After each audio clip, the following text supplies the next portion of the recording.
In this module, you are learning how to create surveys using Dynamics 365 Customer Voice to gather feedback from customers.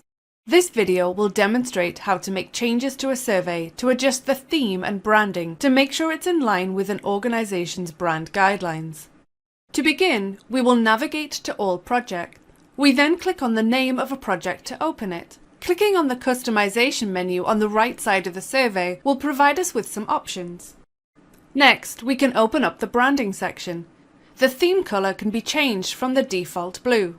If we click on the blue square, this will provide additional default color options. Clicking on one of them would change the theme color on the survey. We can also type a 6-character hex color code.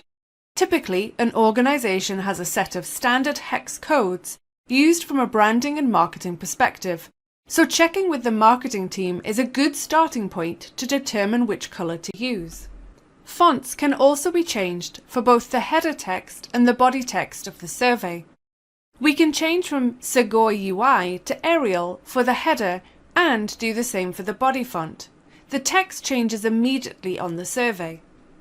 We can also upload an image to customize the background. Clicking on Upload provides the ability to browse out on our local machine and select an image to use. The image will then be uploaded to the survey. Once the upload is complete, we can see that the background image has changed. Closing out of the branding menu, we can now move to the survey header. Hovering the mouse over the header gives new options. First, the style icon opens a new panel on the right with several style options. Clicking through them immediately updates the header and displays the changes on the survey.